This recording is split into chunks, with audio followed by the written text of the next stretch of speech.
Financial discipline लाने के लिए एक कदम सरकार उठा रही है। पूरा देश जो है वो हिमाचल प्रदेश की आर्थिक स्थिति को देख करके चिंतित है और हम सब लोग भी उसमें शामिल हैं। मैं हैरान हो रहा हूं मुख्यमंत्री के बार बार इस तरह के वक्तव्य से। सुबह कहते हैं कि प्रदेश बहुत गंभीर आर्थिक संकट के दौर में से गुजर रहा है और शाम को कहते हैं कि आर्थिक संकट है नहीं, हम जो है हिमाचल प्रदेश में फाइनेंशियल डिसिप्लिन की बात कर रहे हैं। लेकिन आज मैंने on A point of order जब अध्यक्ष महोदय जी से पूछा कि हमने नियम 67 के अंतर्गत स्थगन प्रस्ताव दिया था विधानसभा के अंदर, क्योंकि कर्मचारियों को सैलरी नहीं मिली, कर्मचारियों के अलावा पेंशनर्स को पेंशन नहीं मिली। आज सितंबर की 4 तारीख इस पर मुख्यमंत्री जवाब देने के लिए खड़े हुए। पहले कहने लगे मैं जवाब देना चाह रहा हूं और बाद में कह रहे हैं कि मैं स्टेटमेंट दे रहा हूं। हैरानी इस बात को लेकर के है कि 2 वर्ष का कार्यकाल हिमाचल प्रदेश में कांग्रेस पार्टी की सरकार का होने जा रहा है।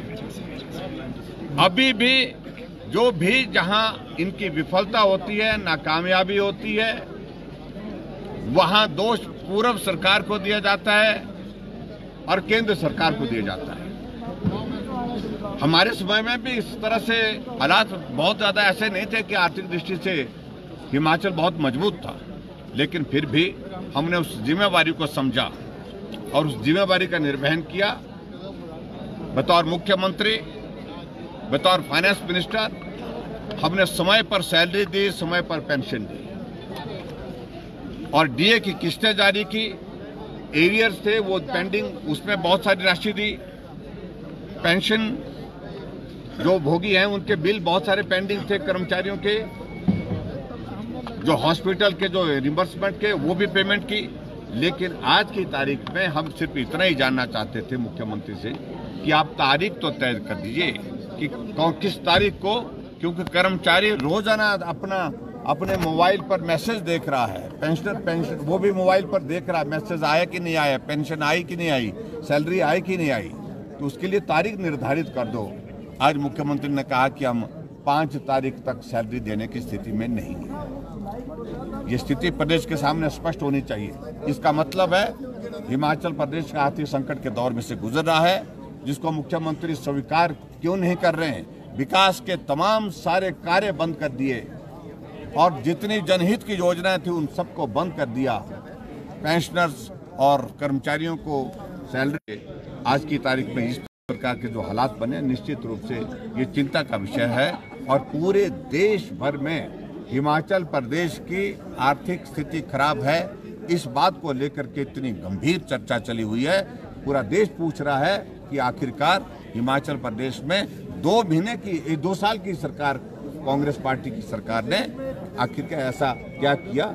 ये सारी गारंटियां जो वादे किए थे, जो कमिटमेंट की थी उन्होंने सत्ता में आने के लिए, आज कह रहे हैं कि हमको फ्रीबीज से बचना चाहिए। लेकिन सत्ता में तुम आए ही इस वजह से है क्योंकि आपने लोगों को झूठे आश्वासन, झूठी गारंटियां दे करके लोगों को गुमराह किया। सर, मुख्यमंत्री कह रहे हैं कि कर्ज का ब्याज बचाने के लिए ये निर्णय लिया गया है। इसको किस तरह से तर्कसंगत देखते हैं? हैरानी की बात है, आवश्यकता 2000 करोड़ रुपए की और वो कह रहे हैं कि 2 करोड़ बचाएंगे, 3 करोड़ बचाएंगे।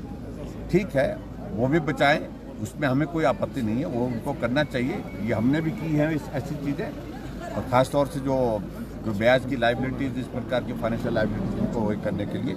लेकिन फिर भी उसके बावजूद जवाब तो यहाँ बनता है उनका देना कि 2000 करोड़ रुपए अगर वो दे पाएंगे तो सिर्फ एक ही वजह है उसमें कि रेवेन्यू डेफिसिट ग्रांट जो है वो 6 तारीख को मिलेगी, उस पैसे से दे पाएंगे। और उसके बावजूद भी ट्रेजरी से ये 750 करोड़ रुपए ओवरड्राफ्ट जो लिमिट है, उस लिमिट के माध्यम से लोन लेंगे, तब 1200 करोड़ रुपए से सिर्फ सैलरी देने की स्थिति में हो पाएंगे। उसके बाद 10 तारीख के बाद मुझे लगता है कि ये पेंशन देने के लिए जो केंद्र का जो शेयर का, जो टैक्सेस का जो शेयर का हिस्सा आता है, सेंट्रल टैक्सेस का जो शेयर आता है जब वो मिलेगा उसके बाद फिर 800 करोड़ रुपए का इंतजाम उसके बाद हो पाएगा। स्थितियां यानी कि आप इस बात को मान के चलिए कि पूरा का पूरा हिमाचल आधारित हो गया है केंद्र पर।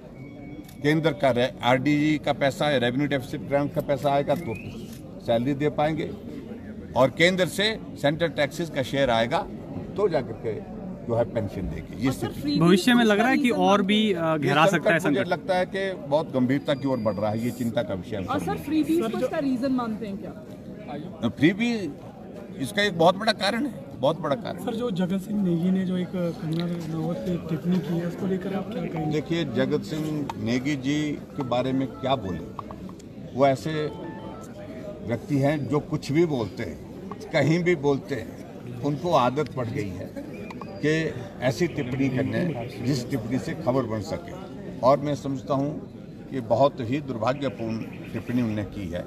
कुछ तो थोड़ा संयम रखना चाहिए। महिलाओं के बारे में हर जगह हर कहीं टिप्पणी कर देना, जहाँ वो अपना पक्ष ना रख सके वहाँ टिप्पणी कर देना, ये मैं समझता हूँ कि बहुत दुर्भाग्यपूर्ण है। मेकअप उतर जाएगा, फिर वो जो है वो कंगना की मां की तरह दिखेगी। क्या शब्द क्या इस्तेमाल कर रहे हैं, ये बहुत दुर्भाग्यपूर्ण स्थिति है। सर, उनके शब्द और कार्रवाई का हिस्सा हैं क्या? विपक्ष एक्सपंज करने की मांग हम करेगा? बात करेंगे। ठीक, थैंक यू।